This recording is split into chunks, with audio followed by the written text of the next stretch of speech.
This is Jennifer Cano, narrating Hinges of Broams Eld, Chapter 2, Everything Casserole.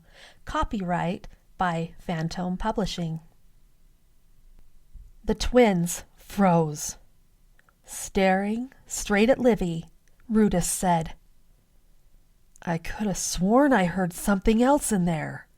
His forehead, which had a wide purple smear across it, crinkled in confusion. He let the branch go. Hugh shot Livy a questioning glance. Why didn't Rudis see them? The rain found a trail between the thick needles of the tree and trickled down Livy's neck like a warning. She shuddered. The thugs continued searching, but after several minutes of finding nothing but worms and chipmunks, Denthead said, "Let's go. I'm getting soaked. We can get 'em on the bus tomorrow." "Tomorrow's Saturday, stupid."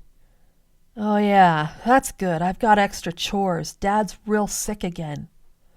"Why you gotta ruin everything?" Rudis asked. "My dad just got me a new four-wheeler. I thought we'd take it up to the trail around Broams Lake tomorrow. Now I'll have to go by myself." Rudis buttoned up his jacket and glared at the tree that protected the twins. "Little rats, probably dug a hole and crawled all the way home to their nest. You up for some night games? We could get 'em in their sleep," he called out louder. "Hear that, you mangy hinges? I know what you've got. I'm coming for you in your sleep. I'll catch you when the 100 run." To Denthead he said, "Let's go. My jacket's getting wet." When the 100 run? Livy shuddered. What in the world was he talking about? The leaf in her pocket grew warm. She brought it out for a closer look and felt a tremor of power in her hand, like an electric current. Hugh reached for it and held it up to the dimming light. Livy waited until she was sure the bullies were gone. "You feel that?" "Feel what?" "I don't know, kind of like a buzzing." She took the leaf back. "Like there's a bee trapped inside." He gave her an odd look. "Did you hit your head?" "Very funny." She turned the leaf over in her hands. "You think this is what Rudis was talking about? The thing he knew we had?" Hugh shrugged. "I don't know if he knows what he's talking about. You hear what he said about the cats not being just cats? He's not exactly all there." He pushed a branch aside. "Let's go. We're late." The twins passed through the back gate to the farmhouse, which was bursting at the seams with hinges and noise. For a family of 4, it would have been downright roomy.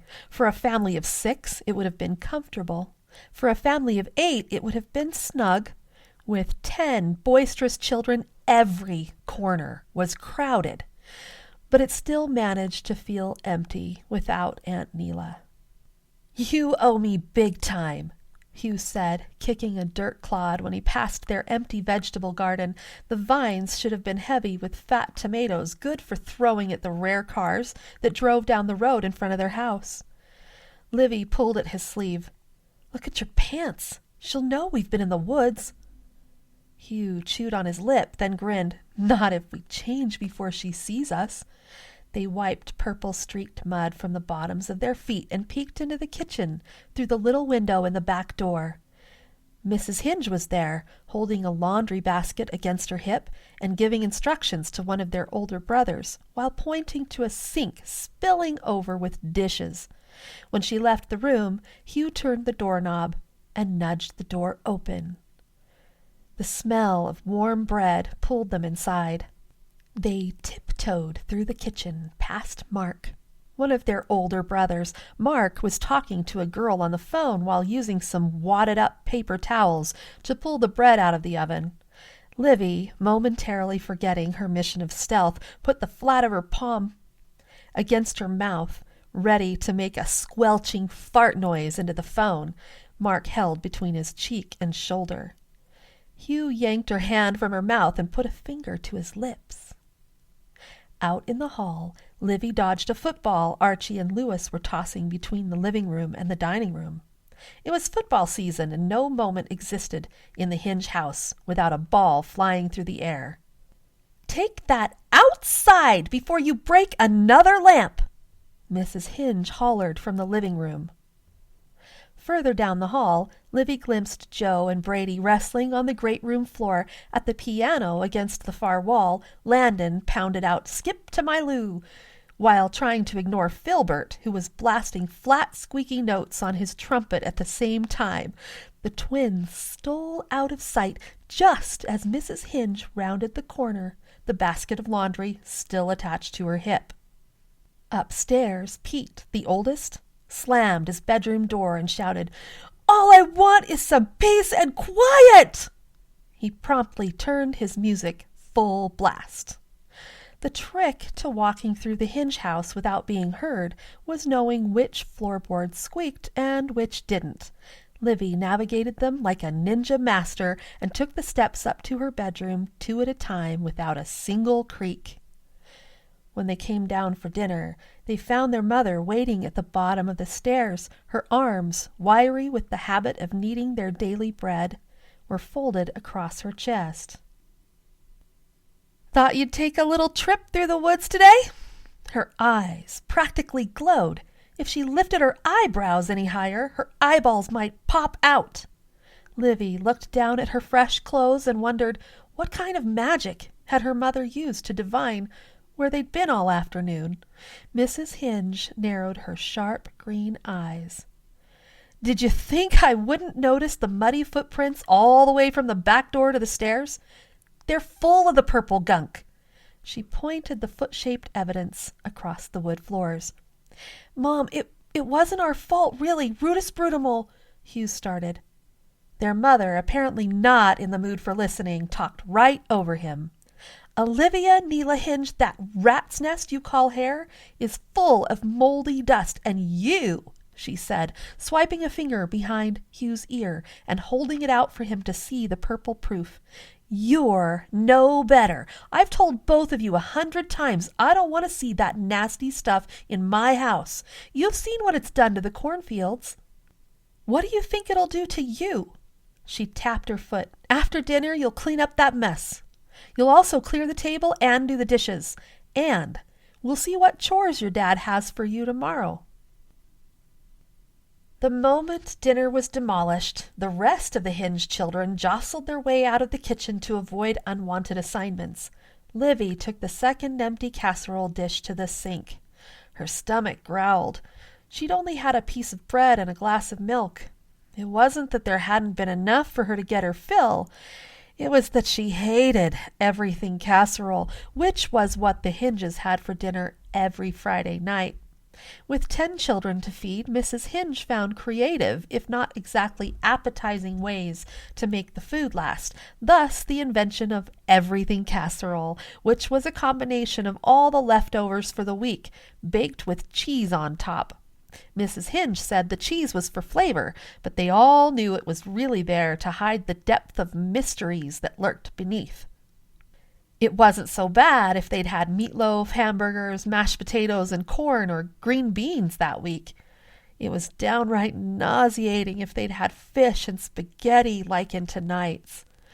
Mr. Hinge sat at the table reading the paper while Mrs. Hinge settled next to him with a cup of hot herbal tea.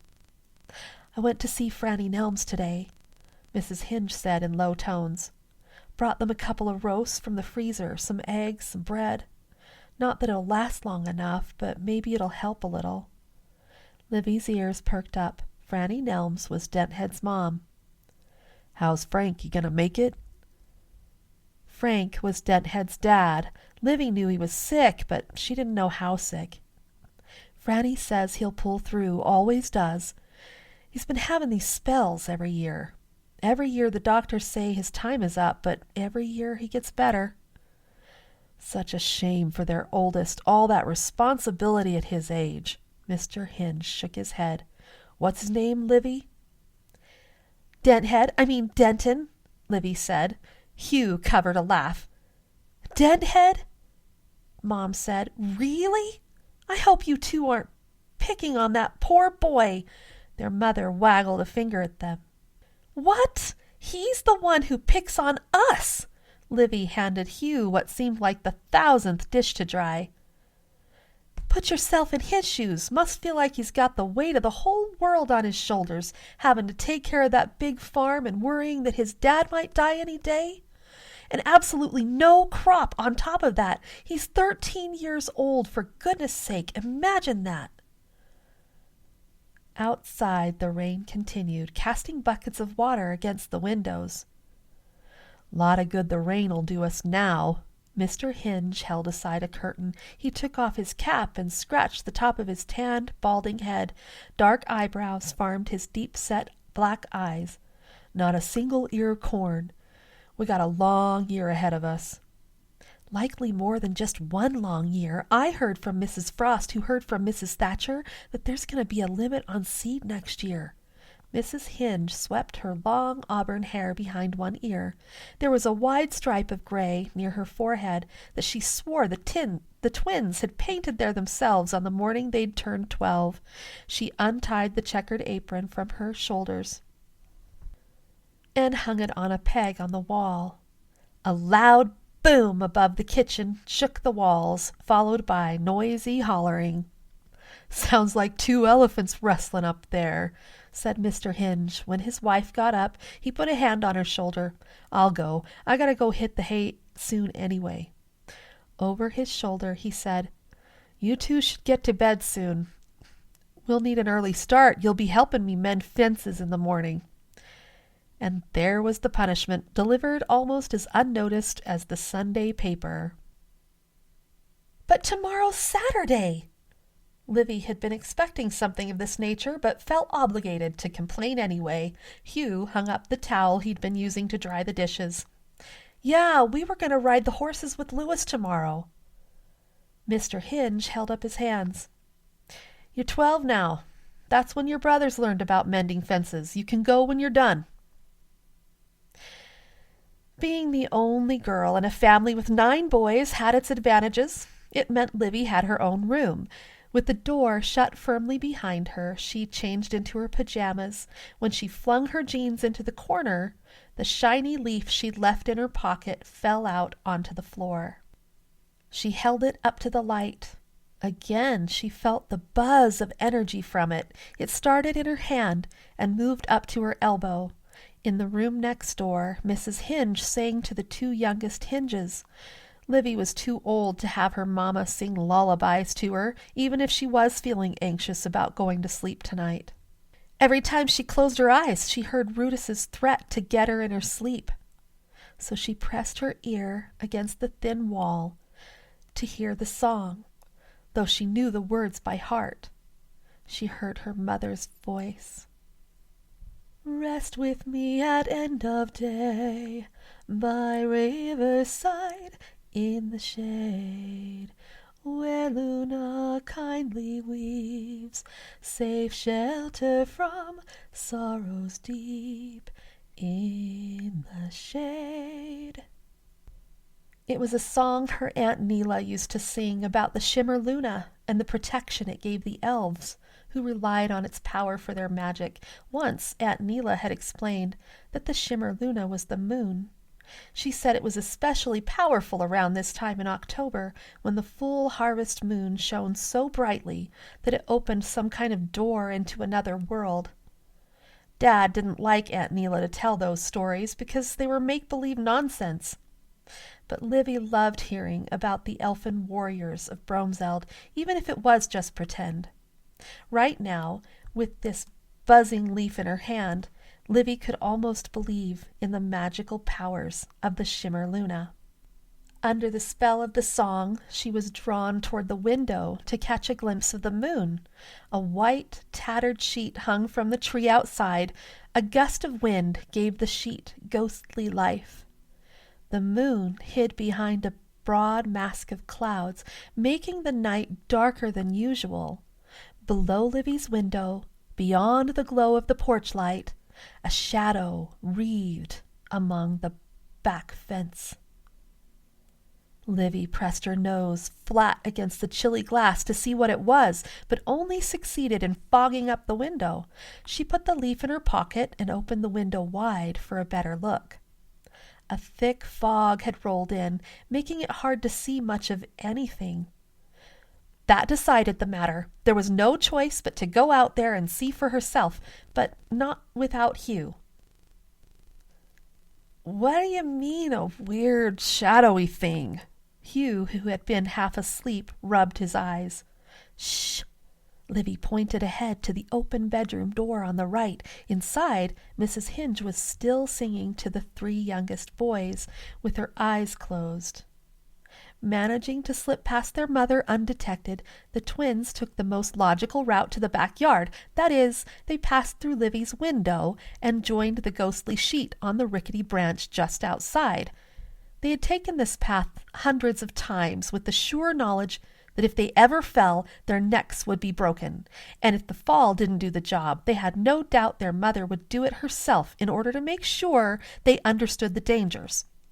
Livy tottered along the branch and climbed the tree trunk, with Hugh close behind.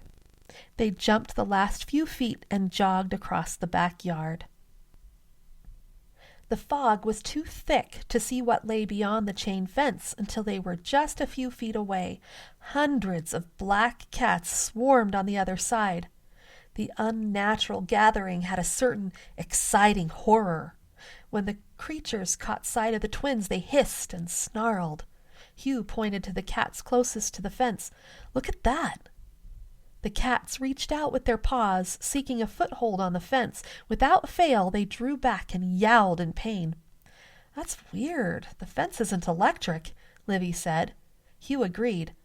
"Dad would have told us if he put one in, wouldn't he?" Livy crept closer. "Only one way to find out." Pairs of glowing eyes followed her approach. Some of the cats hissed. The fur on their backs standing on end, she reached for the fence and hesitated, wondering what it would be like to be electrocuted. If the shock was bad enough, maybe she wouldn't have to go out and fix fences with Dad tomorrow. She reached out with the tip of her index finger. "I dare you to use your tongue." Livy grinned. "I'm not stupid." She poked at the fence. When nothing happened, she pressed her whole hand to the metal. "Well?" Hugh asked. She rolled her eyes. "It's shocking the life out of me, and I'm just really good at acting like it doesn't hurt." Having warmed up to the idea of getting out of her chores, she was disappointed that there was absolutely nothing extraordinary about that fence. "What's keeping 'em from jumping over?" "How should I know?" Livy asked. She'd seen the barn cats jump that fence 10 times a day. She took hold of the fence and shook it. "Get!" she yelled. Hugh kicked at the fence. "Go away!" The closest cats scattered. Others rushed in to take their place. "There must be a way to get rid of 'em." Hugh rubbed his chin thoughtfully. Livy's eyes brightened. "There are those Roman candles in the barn." Hugh grinned ear to ear.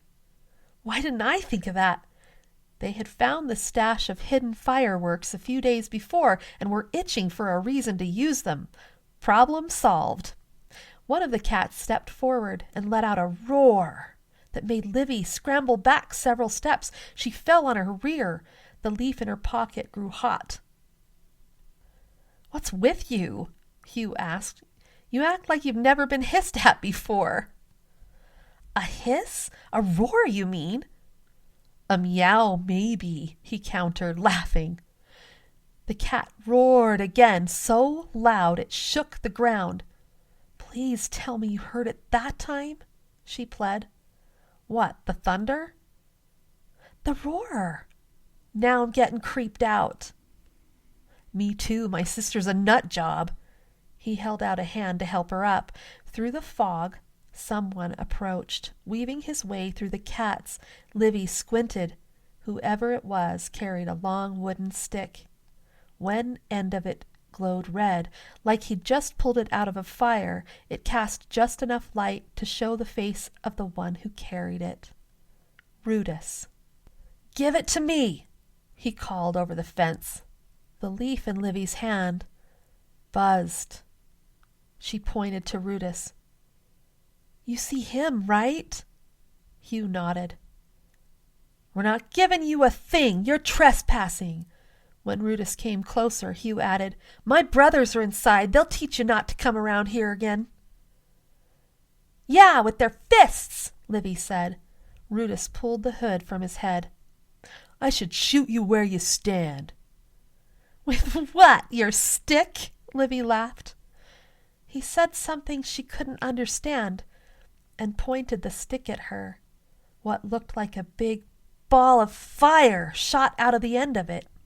Livy ducked, but it fizzled out before it crossed into the yard. Livy wasn't going to stick around to see what happened next. A swarm of psychotic, roaring cats was one thing. Rudis with a fire stick was something else entirely. Let's get out of here. Livy tried not to let Hugh hear the fear in her voice. There was no need. Her twin was already halfway back up the tree. Later, with the window securely locked, Livy clutched the silver leaf beneath her pillow. She and Hugh had consulted together for over an hour in Livy's room, trying to make sense of it all. The best they could come up with was that Rudis must have shot a supersized Roman candle at them, and that there must be an infestation of mice to make all the cats gather together. This idea produced wild laughter over the thought of their mother in the shower with thousands of mice pouring onto the top of her head. They laughed so hard, Mrs. Hinge discovered them and sent them to their separate rooms. Alone in her bed, Livy couldn't laugh about the cats outside any more. Without Hugh, the cats were creepy. It took a long time for the steady whistle of the wind to calm her. The soft rush grew quieter as sleep enfolded her, until it sounded like whispering voices. With a start, Livy realized it didn't just sound like whispering. Someone was whispering. A voice said, Does she sleep?